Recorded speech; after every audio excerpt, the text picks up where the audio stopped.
Good evening everyone. कैसे हैं आप सब? हेलो मुकेश जी, नमस्ते, जय हिंद, जय भारत। सबसे पहले तो आप सभी दोस्तों को आज हनुमान जी का हैप्पी वाला बर्थडे है, उनका जन्म उत्सव है, तो उस सब की बहुत बहुत बधाई।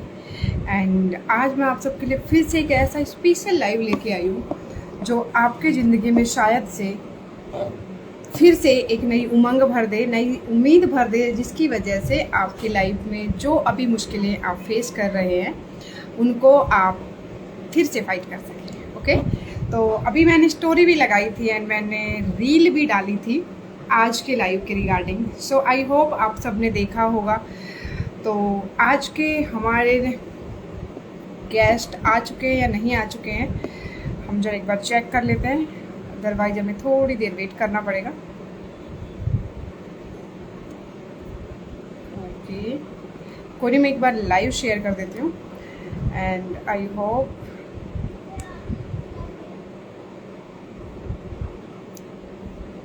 ओके।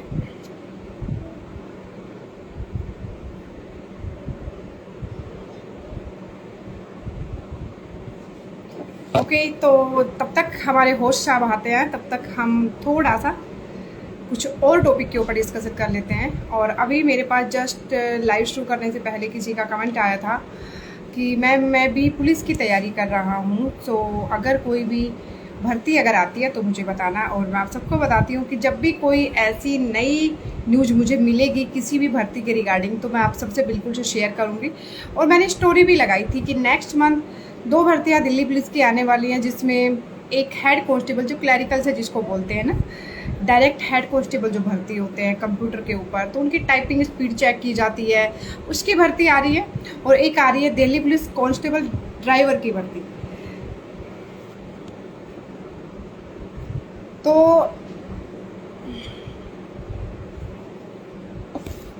हम सबसे पहले आपको बता देते हैं कि क्लैरिकल का मतलब क्या होता है, क्योंकि जब मैं बिल्कुल भी नहीं जानती थी इन सब के बारे में, जब मैं पढ़ाई कर रही थी, तो बड़ा डिफ़िकल्ट होता है स्टूडेंट्स के लिए कि यार क्या होगा क्या नहीं होगा, कैसे भर्ती होती, क्या होता है, पता नहीं क्या पूछा जाता है। तो अगर आपके भी मन में कोई भी ऐसा डाउट है तो मेरी रिक्वेस्ट है कि आप बिल्कुल से मुझसे यहाँ लाइव में भी पूछ सकते हैं, अदरवाइज आप मुझे DM कर सकते हैं। तो कोई भी मेरे लायक जो भी आपको हेल्प होगी मैं बिल्कुल से आपको करूँगी।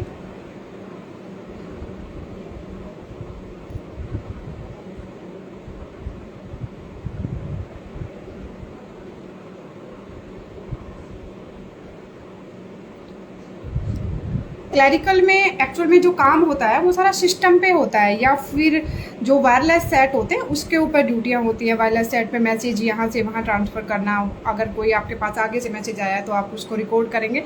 देन कंसर्न जो भी ब्रांच होगी, कंसर्न जो भी डिपार्टमेंट होगा अपने ही पुलिस डिपार्टमेंट का, उस अथॉरिटी को आप ट्रांसफ़र करते हैं, तो उसमें क्लैरिकल डायरेक्ट हेड कांस्टेबल भर्ती होते हैं। उसके लिए सबसे पहले तो कंप्यूटर के बारे में पूरी जानकारी होनी चाहिए। पूरी का मतलब ये नहीं कि आप टैली करके रखें, बेसिक से आपको इतना पता होना चाहिए कि कैसे सिस्टम काम करता है, कैसे क्या होता है। और टाइपिंग स्पीड इसमें बहुत मायने रखती है, हिंदी और इंग्लिश की। अगर मैं कहूँ कि हेड कांस्टेबल क्लैरिकल की अगर हम बात करते हैं तो इसमें टाइपिंग स्पीड आपकी बहुत हद तक मायने रखती है। तो आई होप अगर जो भी बच्चा यहाँ आना चाहता है और वो भी 12वीं पास कर चुका है और इच्छुक है दिल्ली पुलिस में आने के लिए, तो ये भर्ती उसके लिए मुझे लगता है बहुत अच्छी है, क्योंकि ऑफिशियल ड्यूटी है क्लैरिकल से भर्ती होना, ऑफिशियल ड्यूटी। और दूसरी बात, इसमें एक आपको एक अलग ही रेस्पॉन्सिबिलिटी मिलती है, अलग ही जिम्मेदारी है कि आप कैसे हमारे डिपार्टमेंट के मैसेजेस को एक से दूसरे ब्रांच में आप ट्रांसफ़र करते हैं, अथॉरिटी में आप ट्रांसफ़र करते हैं। तो एक बहुत इंटरेस्टिंग सा भी है वैसे देखिए तो, और मज़ेदार ड्यूटी है। तो जो बच्चा इसमें आना चाहता है तो वो मुझे यहाँ भी अगर कोई भी क्वेरी है तो आप मुझे बता सकते हैं, अदरवाइज आप मुझे कमेंट में DM में भी बता देना। और वहाँ अगर DM में मैं किसी कारणवश आपको रिप्लाई नहीं कर पाती, बिकॉज बहुत सारे मैसेजेज आते हैं तो कई बार नहीं सीन कर पाती। और तो अगर ज़्यादा आपको लगता है कि मैम नहीं रिप्लाई कर पा रही है और मेरी ज़्यादा इमरजेंसी है, मुझे अभी जानना ज़रूरी है, तो उसके लिए आप मेरे किसी भी लेटेस्ट वीडियो, जो भी नया वीडियो डालूँ, कोई भी नई पोस्ट जो भी मैं डालती हूँ, उसके नीचे आप कमेंट में बता देना, तो मैं आपके मैसेज भी चेक कर लूँगी और आपका जो भी क्वेश्चन होगा उसका रिप्लाई भी कर दूँगी। तो जो बच्चा हेड कांस्टेबल क्लैरिकल में जाना चाहता है वो हिंदी और इंग्लिश दोनों की टाइपिंग स्पीड अच्छे से कर ले। और आई थिंक स्पीड के लिए अगर आपके यहाँ नियर बाई कुछ भी अवेलेबल नहीं है, कोई भी ऐसी कोचिंग सेंटर नहीं है, कोई भी टाइपिंग कोई कंप्यूटर साइबर कैफ़े नहीं है जहाँ पर जाकर आप ये सब सीख सकें, तो आई थिंक आपके लिए फिर सबसे ज़्यादा इजी हो जाता है कि आप एक कीबोर्ड ले आइए। अगर आप कंप्यूटर या कोई भी पीसी या कोई भी लैपटॉप अगर आप अफोर्ड नहीं कर सकते हैं तो आप एक कीबोर्ड लेके आ जाइए।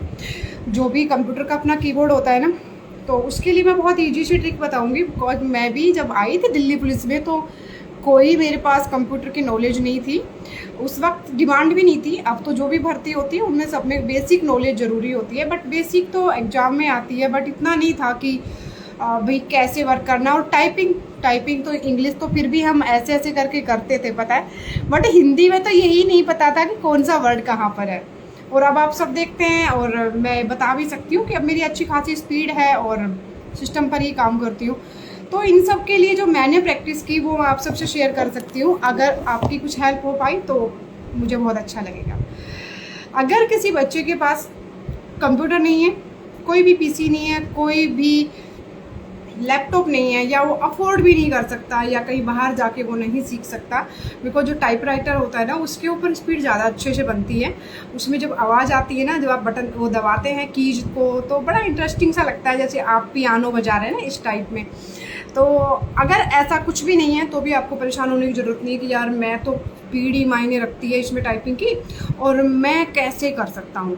तो आपके पास अपना मोबाइल फ़ोन है, मोबाइल फ़ोन में आप गूगल पे जाइए और कीबोर्ड आप सर्च कीजिए, और हिंदी और इंग्लिश दोनों के कीबोर्ड आप उसमें सर्च कीजिए, और उसके हिसाब से आप एक प्लेन पेपर लीजिए, A4 साइज़ की शीट या कोई भी रजिस्टर के पेज फाड़िए, उनको 2-3 को आप चिपकाइए कि कीबोर्ड का जो साइज़ होता है उसके साइज़ के अकॉर्डिंग आप किसी का कीबोर्ड आप देख के, या जब भी आप बाहर जाते हैं आप नाप सकते हैं कि कितना है, या अपने अकॉर्डिंग आप एक कागज़ के ऊपर एक कीबोर्ड बना लीजिए।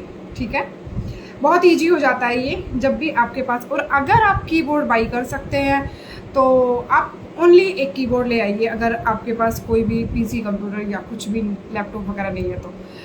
और उससे आपको होगा ये कि आपको कुछ नहीं करना है कि भाई मुझे टाइप करना है, या मैम मैं इसके ऊपर बेवकूफ़ी थोड़ी करूँगा। हाँ यार, जो बेवकूफ़ी करता है ना वही जीतता है।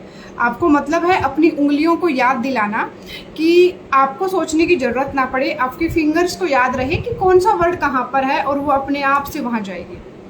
ओके, तो आपको जब किसी पेपर पे आप पूरा कीबोर्ड लिख लेंगे हिंदी और इंग्लिश में, तो आप उस पर हर दिन आपको अलग अलग बनाने की ज़रूरत नहीं है। जो इंग्लिश के आप वर्ड लिखेंगे तो उन्हीं के ऊपर आप हिंदी के वर्ड भी लिखेंगे कि इस की के ऊपर कौन सा हिंदी का वर्ड है, इसके ऊपर इंग्लिश का कौन सा है, कौन सा शिफ्ट दबा के करना है और कौन सा आपको बिना शिफ्ट के करना है। इसमें एक एक वर्ड में 2-2 होते हैं। जब हिंदी या इंग्लिश में जैसे हम करते हैं तो आप अगर इंग्लिश में भी करते हैं तो शिफ्ट दबाने के बाद अगर आपने कैप्स लॉक किया हुआ है, कैप्स मतलब अगर आप बड़ा अक्षर लिख रहे हैं तो उसमें अगर आप बड़ा किया हुआ है आप शिफ्ट दबा के करेंगे तो छोटा टाइप होगा।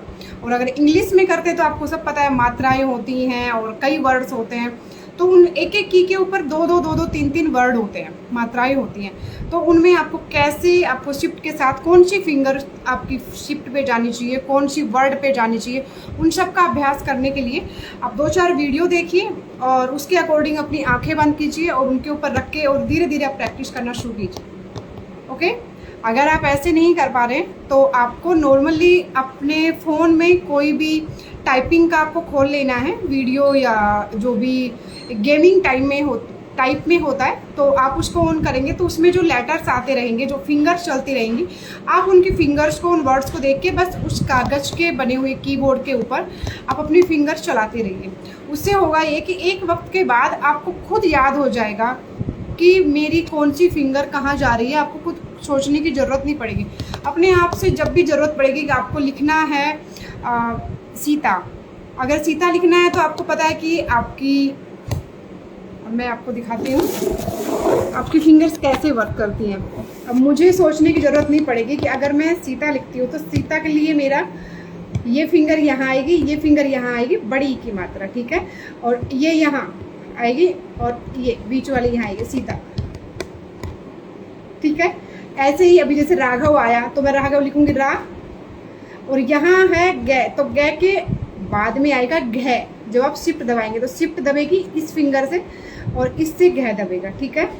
और व, तो ऐसे जब आप धीरे धीरे प्रैक्टिस करने लगेंगे तो उससे धीरे धीरे आप उस कागज के कीबोर्ड से सबको सीख जाएंगे। देखो, बड़ा बनने के लिए ना आपको सारी फैसिलिटीज मिलनी जरूरी हो ऐसा कुछ भी नहीं है। अगर आपको बड़ा बनना है या अपना आज की सिचुएशन अगर आज आपको बदलनी है ना, तो आपको कुछ औरों से हटके करना पड़ेगा, या आज की जो परेशानियां उनको चैलेंज करना पड़ेगा। ओके, तो हमारे आज की गेस्ट आ चुकी है सीता जी, तो मैं उन्हें इनवाइट करती हूँ।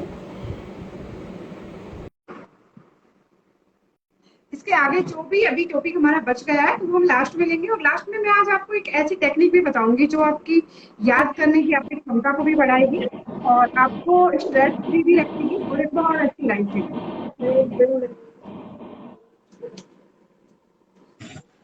Hello Sita ji, hello good evening. Madam, नमस्ते। नमस्ते, जय गुड श्री इवनिंग। कृष्णा, कैसे हैं आप? जय श्री कृष्ण। मैं ठीक हूँ, आप कैसे हो? मैं बहुत अच्छी हूँ मैम, और अब आपको देख के तो मैं और ज्यादा अच्छी हो गई, पता है। मैं सच में आपकी मेहनत, आपकी जज्बे को, जब से मैंने आपको जाना है ना, सच में बहुत रेस्पेक्ट करती हूँ, और आपकी इस मेहनत की ना बहुत ज्यादा मैं मानती हूँ कि बहुत वैल्यू है। तो सच में मेरी तरफ से एक बड़ा वाला सल्यूट आपके लिए। थैंक यू दीदी, थैंक यू। तो जितने मेरे फ्रेंड्स यहाँ पर हैं मैं आप सबको बता दूं, ये सीता जी हैं, सीता माली, जिनका मैंने आज अभी स्टोरी भी लगाई थी और एक रील भी मैंने डाली है। और आज हम इनकी लाइफ के बारे में जानेंगे कि कैसे इन्होंने अपनी जिंदगी से हार नहीं मानी, और आज भी इनके चेहरे की स्माइल हम सबकी स्माइल की वजह बनती है। एक सीता थी जिन्होंने सतयुग में बहुत कष्ट सहे थे लेकिन हार नहीं मानी थी, और आज ये कलयुग की सीता ये भी हार मानना नहीं जानती है। तो इसने भी ठान लिया है कि चाहे तकलीफें कितनी भी होंगी जिंदगी में, बट मैं अपनी लाइफ को आज से बेटर बनाकर रहूंगी, चाहे कुछ भी हो जाए, मैं किसी और के ऊपर डिपेंड नहीं रहूंगी। शैलेश भैया को ऐड करो थोड़ी देर के लिए। आज हम अभी 15 मिनट किसी को, Sita ji sorry for that, अभी हम 15 मिनट किसी को ऐड नहीं करेंगे। अभी हम आपकी लाइफ जर्नी, आपका स्ट्रगल, उसके बारे में बात करेंगे। उसके बाद हम सबको एक एक करके लेंगे और सबसे बात करेंगे। ओके, हाँ, आप सबको दिखे इसके लिए मैं थोड़ी देर कमेंट भी ऑफ कर देती हूँ। सीता जी, मैं आपको ज्यादा टाइम से तो नहीं जानती हूँ, लेकिन फिर भी जितना मैंने देखा जाना, आप फिजिकली चैलेंज है। आप आराम से हम लोगों की तरह चल नहीं सकते, और हमारी तरह से आई थिंक आप दिनचर्या अपनी नहीं जी सकते। तो आपकी इस प्रॉब्लम के बारे में, मतलब आप क्या जन्म से ही ऐसा है या फिर आपके जन्म के बाद ऐसा हुआ? मैडम, मेरे को मतलब जन्म से ही है पोलियो तो, लेकिन मेरे मतलब जन्म से कम था। क्या मैं 8वीं क्लास तक तो मैं स्कूल जाती, अपना बैग लेके चल के स्कूल जाती।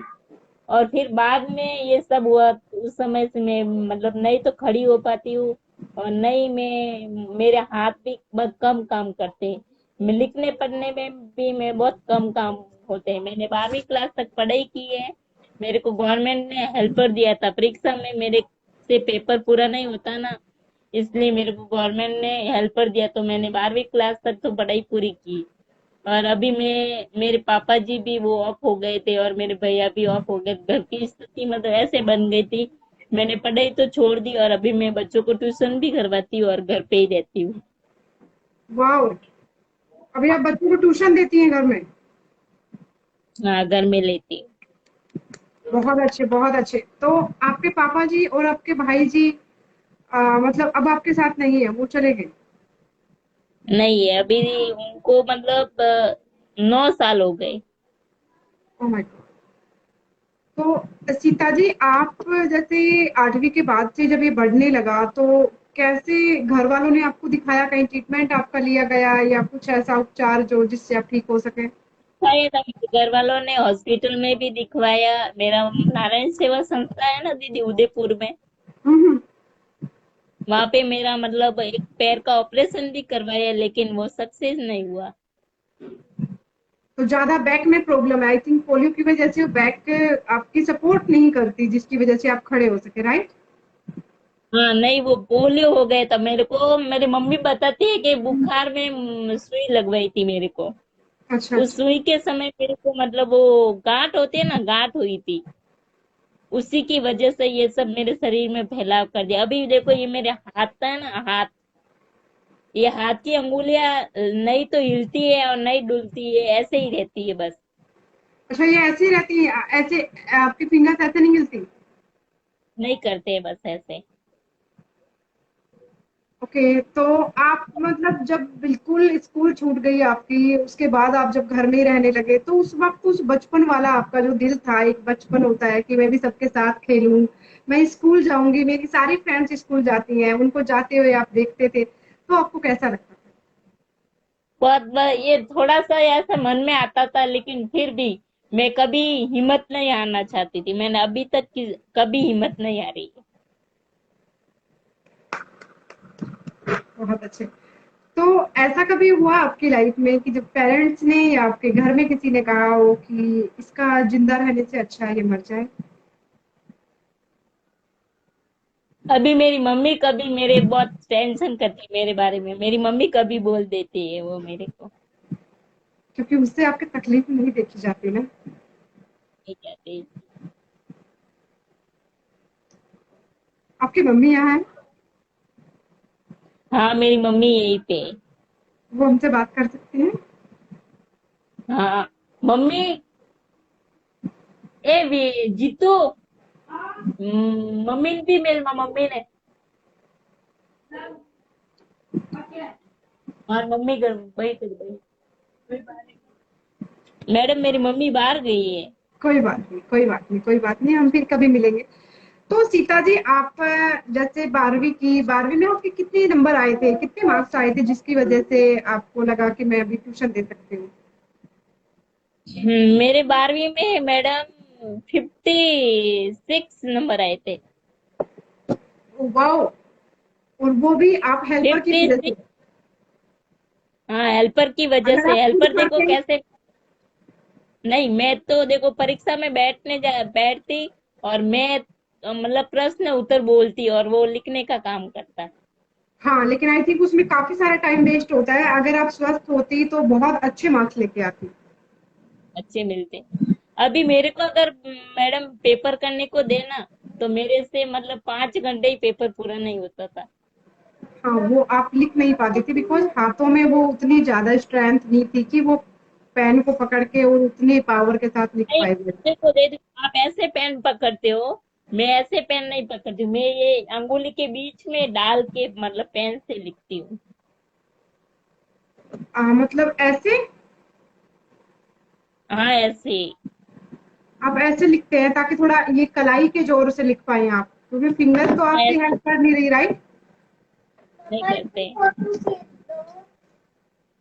ओके, तो आप एक बात बताइए, ऐसा मतलब कभी नहीं हुआ लाइफ में कि आप कभी सोचते थे, अब जैसे हर बच्चा होता है कि मैं टीचर बनूंगा, बड़ा होके मैं आर्मी में जाऊंगा, मैं पुलिस में जाऊंगा, या मैं डॉक्टर बनूंगा, इंजीनियर बनूंगा, आप बचपन में क्या सोचती थी कि मैं बड़ी होकर क्या बनूंगा? मैं जब मैडम मैं छोटी थी ना, मैं चलती फिरती थी, तब मेरा एक सपना था कि मैं पुलिस वाली बनूंगी। मेरा एक सपना है कि मेरे को पुलिस वाला बनना।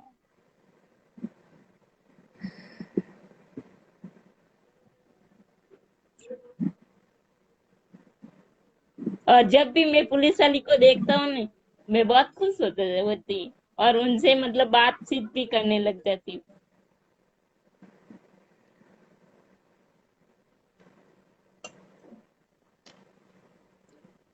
कोई नहीं, एक दिन जब भी मैं तुमसे मिलूंगी ना, आज मेरा वादा है तुझसे सीता, मैं अपनी यूनिफॉर्म तुझे पहनाऊंगी, ठीक है? ठीक। तेरा ये सपना मैं वैसे तो नहीं कर सकती पूरा कि तुम्हें जॉब दिलवा सकूं, लेकिन इतना है कि मैं तुझे ये यूनिफॉर्म जरूर पहनाऊंगी, ठीक है? पक्का।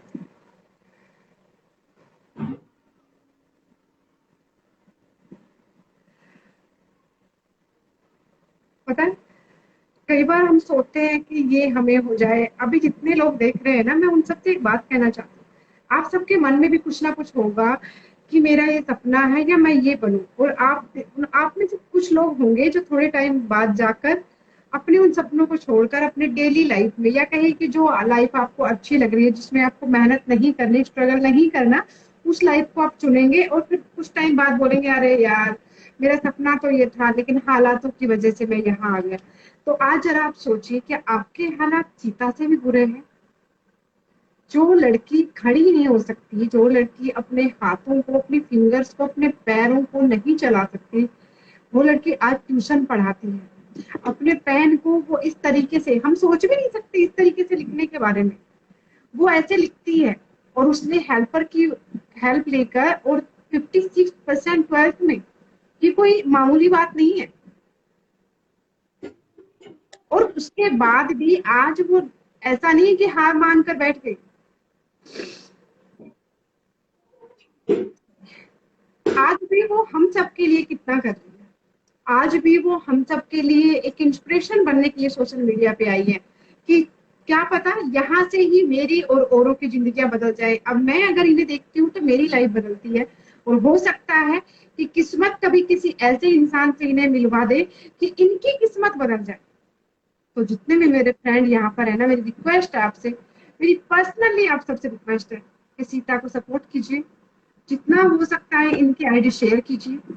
जितना हो सकता है सोशल मीडिया पे, ये आपसे कोई पैसे नहीं मांग रही कि इन्हें कोई हेल्प चाहिए या आपसे पैसा दे दीजिए या आप इन्हें जॉब दे दीजिए। आपका कुछ नहीं लगेगा। आप हजारों तरह की प्रोफाइल को आप अपने फॉलोवर में रखते हैं कि मैं उसको फॉलो करता हूँ आलतू फालतू की, लेकिन कम से कम एक ऐसे इंसान की रखिए कि आपके एक लाइक से, एक क्लिक से उसका कुछ ना कुछ बेनिफिट हो जाए, और ऊपर वाला आपका वो काम अच्छे कामों में दर्ज कर दे।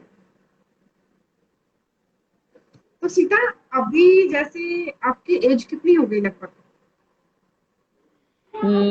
मैडम मेरी एज 13 हो गई।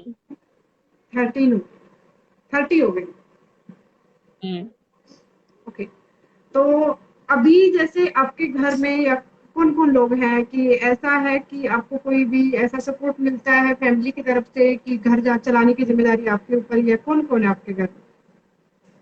अभी मेरा एक मेरे से बड़ा भाई है, और मेरे उनका परिवार है, और जो मेरा एक भाई बड़ा भैया वो ऑफ हो गया, उनका मतलब फैमिली है, उनके 3 लड़कियां हैं और लड़का है और एक भाभी है। वो मजदूरी करते हैं। और वो मेरे भाई जो बड़े भाई ऑफ है वो भी कम उम्र के ही है, उनके मतलब 37 साल की उम्र थी, उनको कैंसर हो गया था। 3 महीने के अंदर अंदर वो घायल हो गए। तो भाभी और मजदूरी मम्मी है। करती है?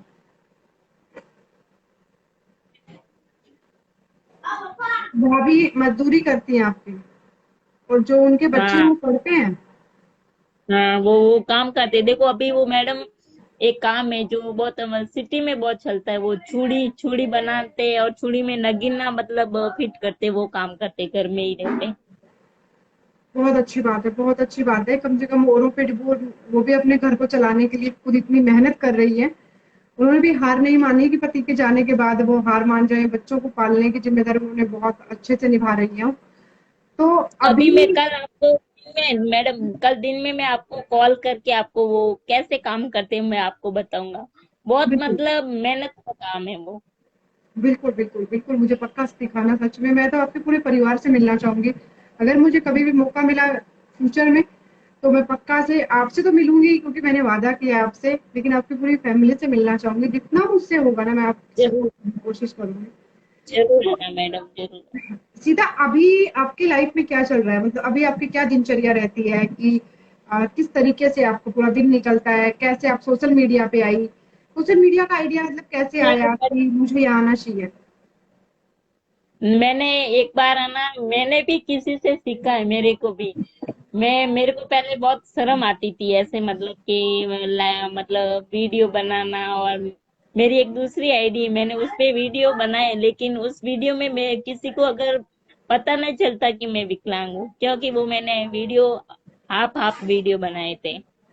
तो मैंने एक दिन मतलब ये रमेश बिश्नोई करके एक आईडी है, मैं जानती हूँ बहुत उनके अच्छे। दोनों हाथ नहीं है, हाँ, उनके रमेश मैंने का वीडियो बहुत- देखे।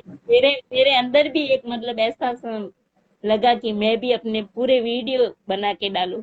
तभी मैंने एक दूसरी आईडी बनाई।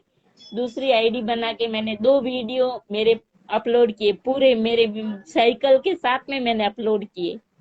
और वो वीडियो मतलब दो वीडियो पोस्ट किया, उसी समय मेरे वो वीडियो मतलब सबके सामने आ गए। और पहले तो मेरे पास में मोबाइल नहीं था, मेरे पास में मतलब मैंने पैसे इकट्ठे किए, मेरी पेंशन आती है 750 रुपए। हाँ हाँ, अपने तो राजस्थान मैंने में पेंशन मिलती है 750 रुपये। पैसे इकट्ठे किए और मैंने फिर मोबाइल खरीदा तो ये सब इंस्टाग्राम वगैरह ये सब देखा, तो मेरा मतलब थोड़ा मन लगने लगा। पहले मैं यूं अकेली रहती तो मैं थोड़ी मतलब टेंशन होती कभी कभी कि मेरे साथ ऐसा क्यों हुआ, भगवान ने मेरे साथ ही ऐसा क्यों किया। मैं दुखी रहती थी पहले। लेकिन जब से ये मेरे पास में मतलब इंस्टाग्राम आया और मोबाइल है, तो उसी के बाद मेरे को मतलब मेरा टाइम पास भी हो जाता है। और मैं बच्चों को ट्यूशन कराती हूँ 4:30 से 4:30 बजे से लेकर 5 बजे तक।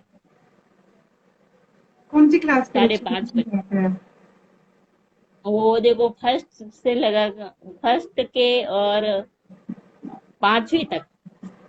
बहुत अच्छी बात है, बहुत बढ़िया, बहुत बढ़िया कि आप अपना खर्चा भी निकाल रहे हैं और आप सोशल मीडिया पर भी एक्टिव हैं। नहीं तो दीदी, मैं उन बच्चों को मैं पैसे नहीं लेती। उनको मैंने बोल दिया है कि जो मेरे को शिक्षा मिली है वो शिक्षा मैं आपको दूंगी, मेरे को पैसे नहीं चाहिए, बस आप बच्चे उनको आपको फ्री में ट्यूशन देती हैं? फ्री में ट्यूशन दे दी, मेरे को पैसे से प्यार नहीं है। Oh my God!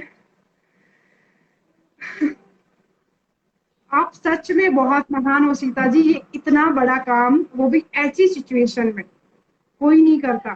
क्योंकि आप जहाँ पर है, जिस तरीके के आपके घर के हालात हैं, उस वक्त आपको पैसों की बहुत ज्यादा जरूरत है, लेकिन आपने फिर भी एक इंसानियत या कहें कि एक नेक दिल होना, जो बहुत कम लोग होते हैं, वो होकर आप वो शिक्षा का दान उन बच्चों को दे रही है जो शायद आप अपनी कुछ तकलीफों की वजह से वहां तक नहीं कर पाई जहां आप जाना चाहती थी।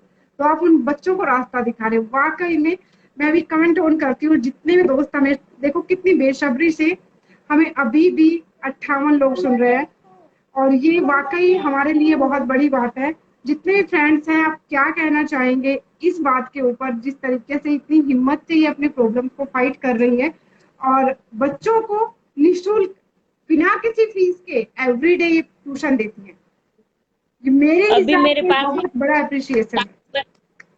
7 बच्चे आ रहे हैं, 7 बच्चे पढ़ने के लिए। 7 बच्चे एवरीडे आते हैं आपके पास? बहुत बहुत जबरदस्त काम है, ऐसा मैंने अपनी लाइफ में कभी नहीं सुना कि किसी बच्चे को, कोई वो इंसान जो खुद फिजिकली चैलेंज है, खुद अपने शरीर से इतना परेशान हो, और उसके बावजूद घर में इतना तंगी का माहौल हो, फिर भी वो बच्चों को फ्री ट्यूशन दे। इतना बड़ा दिल मैंने आज तक किसी का नहीं देखा। सच में सीता जी, आपका नाम जैसे सीता है ना, उसी तरीके से आपके काम भी सीता मैया से कम नहीं है।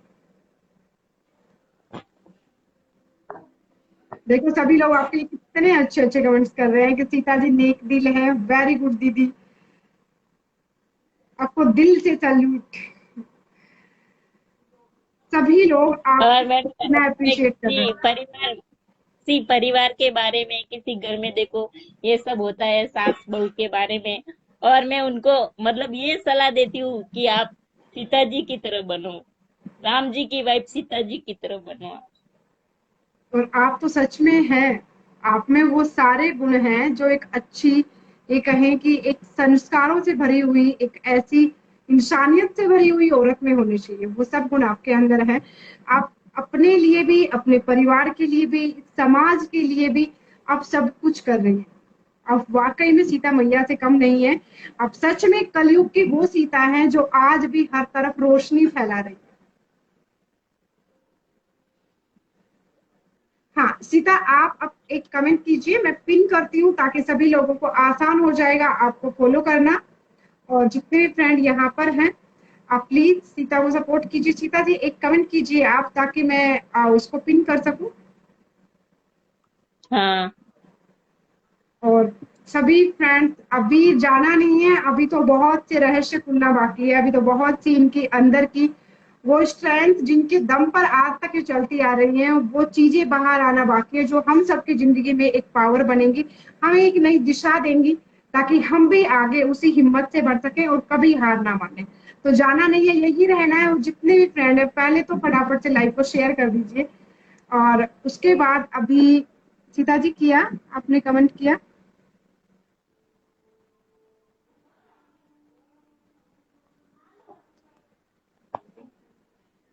सूरज मैम, जय श्री राम। मैंने कमेंट किया, आप पिन कर थैंक यू दो। हेल्पिंग, हाँ बिल्कुल। महिलाओं का सम्मान करो। बिल्कुल बिल्कुल। थैंक यू हेल्पिंग भैया। सीता जी को वाकई में सल्यूट के काबिल हैं। हाँ, हरियाणा वाले चौधरी जी, मैं आप सबको ऐड करूंगी, बट ये स्पेशल लाइव है फॉर सीता। तो उसके बाद जब ये लाइव हमारा खत्म होगा तो मैं आप सबको बिल्कुल से ऐड भी करूंगी। एंड इसके बाद भी बहुत सारी ऐसी बातें हैं, जो ऐसी इंफॉर्मेशन है जो मुझे आप सबसे शेयर भी करनी है। तो अभी अब जाना नहीं, यही रह रहा। तो सीता जी, आपको कभी ऐसा लगा कि अब, जैसे लाइफ में होता है ना कई बार, कि अब और नहीं, जैसे बहुत से लोग सुसाइड करने की कोशिश करते हैं। सॉरी फॉर दैट, कोई भी इसको नेगेटिव वे में मत लेना। ये आप सबको एक नई दिशा देगा। जब आपकी लाइफ में एक वीक पॉइंट आएगा, तब आपको स्ट्रेंथ मिलेगी, क्योंकि हार नहीं माननी है, उसी के लिए मैं आपको ये पूछ रही हूँ। तो कोई भी इसको नेगेटिव वे में मत लेना।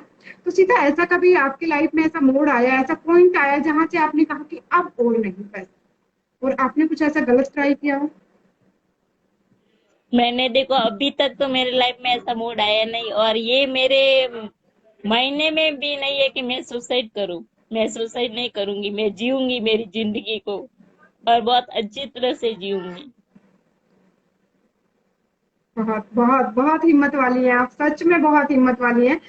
तो अभी आप हमारी ऑडियंस को क्या कहना चाहेंगी, जिसकी वजह से उनकी लाइफ में भी आगे अगर कोई प्रॉब्लम आए तो वो उसके जरिए उस प्रॉब्लम से बाहर निकल सके? तो आप हमारी ऑडियंस को जो भी आज आप अपने दिल से कहना चाहते हैं, जो बताना चाहते हैं, अपने लाइफ का कोई भी एक्सपीरियंस, कोई भी अच्छी बात, कोई भी बुरा एक्सपीरियंस, कुछ भी, तो आप प्लीज से बताइए। मैं आप सभी ऑडियंस को ये बताना चाहती हूँ कि लाइफ में मतलब दुख भी होता है और सुख भी आता है, लेकिन हर समय हमें डट कर लड़ना है और हिम्मत रखना है, कभी हिम्मत मत हारना। कभी हिम्मत मत हारना। आप सबने सुना कि अच्छा वक्त भी आता है और बुरा वक्त भी आता है, लेकिन कभी हिम्मत नहीं हारना। अब हम कई बार कहते हैं कि अच्छा वक्त आता है, बुरा वक्त आता है, बुरा वक्त भी चला जाता है, फिर अच्छा वक्त आता है। लेकिन जरा एक बात सोचना, जब कई बार ऐसा होता है कि लगातार हमें लगता ही रहता है कि परेशानियां आए जा रही है, क्योंकि मेरा एक मानना है, और मैं अपनी लाइफ में मैंने ये एक्सपीरियंस भी किया है, कि अच्छा हो या बुरा हो, वो कभी एक चीज में नहीं आता, वो पूरे ग्रुप में आता है। अब कई बार होता है ना कि एक परेशानी आई, उसके बाद दूसरी, तीसरी, चार, पांच, छह, सात, आठ, मतलब ऐसे चीजें उलझती चली जाती हैं। मतलब समझ में नहीं आता कि कहाँ से, मतलब चारों तरफ से कैसे घेर लिया मुझे मुश्किलों ने। ऐसे ही खुशियां होती हैं, कई बार एक अच्छी न्यूज मिली, फिर दूसरी, फिर तीसरी, हर तरफ खुशियों का माहौल होता है, लगता है जैसे जिंदगी बहुत हसीन है, हर तरफ हर चीज, हर बेल, हर पत्ता, हर कली मुस्कुरा रही है। लेकिन जब मुश्किलें आती हैं तो इतनी आती हैं, लगता है जैसे चारों तरफ से हर कोई मेरा दुश्मन बना बैठा है, मुझे घेरने पे लगा हुआ है, या ऊपर वाला पता नहीं मुझसे क्या चाहता है। चारों तरफ से मेरे पीछे मुसीबतें पड़ी, लगता है दुनिया में किसी के पीछे नहीं, सिर्फ मेरे पीछे सारी मुश्किलें आ रही है, क्योंकि वो सारी हमेशा ग्रुप में आती है। लेकिन यहाँ आप सीता जी का एग्जाम्पल अगर देखते हैं, तो इनकी लाइफ में स्टार्टिंग से थोड़ी मुश्किलें कम थी, लेकिन जब ये 8 क्लास में आई, उसके बाद जब ये प्रॉब्लम बढ़ी, तो थोड़ी बढ़ती बढ़ती बहुत ज्यादा बढ़ गई। आज इतना है कि इन्होंने हिम्मत नहीं हारी, तो मुश्किलें कम लग रही है, बट मुश्किलें खत्म नहीं हुई है। और खत्म जहां तक नहीं मुझे हुई। लगता है, इतनी आसानी से खत्म भी नहीं हुई। तो हमें लग रहा है कि चलो, अब ये बोल रही हैं, अब ये बोल रही है कि मैं हिम्मत नहीं हारूंगी, तो एक इजी लाइफ जी रही होंगी। नहीं, आज भी इनकी लाइफ उतनी ही चैलेंजिंग है, और आगे भी मुझे लगता है ये बहुत ज्यादा चैलेंजिंग होने वाली है। लेकिन एक जो इनकी बात, कि जिंदगी में कुछ भी हो हिम्मत नहीं हारना है, क्या हिम्मत नहीं हारना है। उस बात ने इनकी मुश्किलों को आसान कर दिया है थोड़ा सा। तो आप भी अगर चाहते हैं कि आपकी जिंदगी में आने वाली मुश्किलों को आसानी से आप पार कर सकें, तो एक बात याद रखना कि अच्छा और बुरा वक्त आए या जाए कोई फर्क नहीं पड़ता। बस आप जिंदे रहने चाहिए। आपका जिंदा रहना, आपका अपनों के बीच में रहना और आपका अपने लिए जीना, ये 3 बातें बहुत मायने रखती हैं। क्योंकि अगर मैं अपनी लाइफ का एक्सपीरियंस अगर आपसे शेयर करूं, तो एक लाइफ में पड़ाव ऐसा आया था जब मैंने भी कहा था कि अब और नहीं। और उस वक्त सबसे बड़ा चैलेंज मेरे लिए था जिंदा रहना। तब मैंने यही चुना था कि अब लाइफ में चाहे कुछ भी करना पड़े, जिंदा रहने के लिए अब मैं जिंदा रहूं। और जब आप जिंदा रहने के लिए करना शुरू करते हैं, तो फिर आप अपने लिए करना शुरू करते हैं। जब आप अपने लिए करते हैं, तो अपनों के बीच में रहना शुरू करते हैं। तो एक से तीनों काम हो जाते हैं। तो हमेशा याद रखना, अच्छा बुरा वक्त आता जाता रहता है, कभी हार नहीं माननी है, हमेशा खुश रहना है और जितना हो सकता है अपनों के लिए कुछ करना है। जैसे सीता जी बच्चों को फ्री ट्यूशन देती है, इन्होंने हार नहीं मानी, तो ये चीज इनके लिए एक ऐसा प्लस पॉइंट इकट्ठा कर रही है। कहते हैं ना, हमारे पुण्य इकट्ठे होते हैं, इनके पुण्य इकट्ठे हो रहे हैं। वो कब उनका फल ऊपर वाला दे दे इन्हें, वो कोई नहीं जानता। कई बार होता है ना कि कुछ ऐसा मिल जाता है जिसकी हमें उम्मीद नहीं होती कि यार मैंने तो ऐसा किया ही नहीं, मुझे पता नहीं कैसे मिल गया। तो ये हमारे ऐसे छोटे छोटे इकट्ठे किए हुए पुण्य होते हैं, जो हमें एकदम से पता नहीं कहाँ से मिल जाते हैं। तो उसी के साथ thank you so much Sita ji, आपने अपना इतना ज्यादा इम्पोर्टेंट टाइम हमें दिया, इतनी अच्छी अच्छी बातें हमें बताई, अपनी लाइफ का एक्सपीरियंस हमें बताया। और डेफिनेटली ये सभी दोस्तों को बहुत हेल्प करने वाली है। और आपने आज एक दिल छूने वाली जो बात कही कि आप भी पुलिस में जाना चाहती थी और आपकी दिली इच्छा थी कि आप वर्दी पहने, तो ये मेरा वादा है आपसे कि मैं आपको एक बार अपनी वर्दी जरूर पहनाऊंगी, चाहे कुछ भी हो। थैंक यू दीदी। इसी के साथ सभी दोस्तों को थैंक यू सो मच, आप जितने भी दोस्त यहाँ आए। अभी सीता जी आप जो भी कहना चाहें, फिर उसके बाद लाइव एंड करेंगे। तो आप अपनी तरफ से जो भी अपने दोस्तों को बताना चाहिए या कहना चाहिए।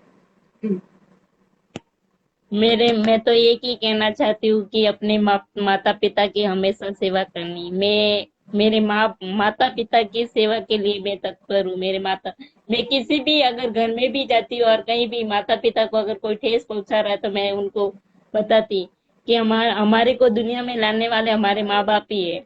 आज इनकी वजह से ही हम यहाँ हैं और हम इनके ही दिल दुखा रहे, ये बहुत बड़ी दुख की बात है। इसलिए मैं सभी से ये संदेश है, अपनी अपने माता पिता की सेवा करो। हम भगवान को ढूंढने के लिए 4 धाम का तीर्थ करते हैं, लेकिन ये पता नहीं कि हमारे भगवान तो हमारे घर में ही बैठे। बिल्कुल सही बात है, उनकी बिल्कुल सेवा सही बात है। और कभी लाइफ में हिम्मत मत हारना।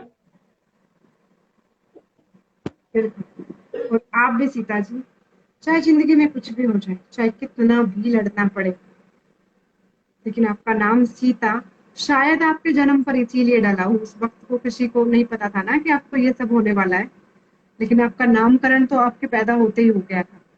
ये नामकरण इसीलिए हुआ था क्योंकि किसी को आपके अंदर वो ताकत, वो सतीत्व, वो पावर, वो एनर्जी और मुसीबतों से लड़ने की वो ताकत दिखी थी, जिसके कारण आपका नाम सीता पड़ा था। तो आप भी अपनी पावर को बिल्कुल कम होने मत देना। और जो भी मेरे लायक कभी भी कोई सेवा हो, मेरे लायक कुछ भी काम हो, तो बिना किसी संकोच के मुझे किसी भी टाइम आप बताना। जितना मैं कर पाऊंगी उतना करने की कोशिश करूंगी। थैंक यू दीदी, थैंक यू। आप मेरे से बातें करते हैं, आप मेरे को बातें करने लायक समझते हैं, वो भी मेरे लिए काफी है। और मैं आपसे बात करती हूँ, मेरा दिल अंदर से बहुत खुश होता है। हमेशा मैं तुम्हारे लिए हमेशा हूँ। ठीक है। थैंक बस यू। खुश रहना है, मुस्कुराते रहना है। कभी भी अगर कभी कोई स्ट्रेस फील होता है, कभी भी लग रहा है कि अभी मैं कमजोर हो रही हूँ या मुझे अभी आगे क्या करना चाहिए, कहीं भी कोई भी क्लैरिटी नहीं हो रही है, आप बिल्कुल परेशान हो कि पता नहीं माइंड में खिचड़ी पक रही है, मैं क्या करूँ, कहीं भी कुछ भी मेरे लायक अगर आपको लगे तो मुझे पक्का से शेयर करना। और जितना मुझसे हो सकेगा मैं खुद की तरफ से, मुझसे नहीं हो पाएगा तो जो और लोग हैं जिनको मैं जानती हूँ उनसे मिलके मैं आपकी पूरी हेल्प करने की कोशिश करूंगी। एंड आई होप आपको कभी मेरी हेल्प की जरूरत ही ना पड़े। आप बहुत ऊपर तक जाएं, आप बहुत नाम कमाएं और एक नई बहुत ही खूबसूरत सी जिंदगी आपको मिले। इन सब की दुआओं के साथ आज के लिए विदा चाहती हूँ। Bye bye. जय मैडम आप स्क्रीनशॉट ले लो, एक स्क्रीनशॉट ले लो। हाँ ऑफ कोर्स ले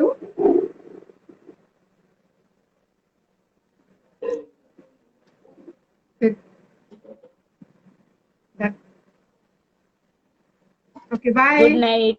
अभी मैं दोबारा लाइव आऊंगी तो उसके बाद हम सबको जोड़ेंगे। अभी इसको मैं अपलोड कर देती हूँ, उसके बाद मैं अगेन आती हूँ, ठीक है। बाय। ओके दीदी। जितने भी दोस्त आए सभी को bye thank you so much and bye please bye. Geeta को सपोर्ट कीजिए एंड बस खुश रहिए आप भी और अपनों को भी खुश रखिए।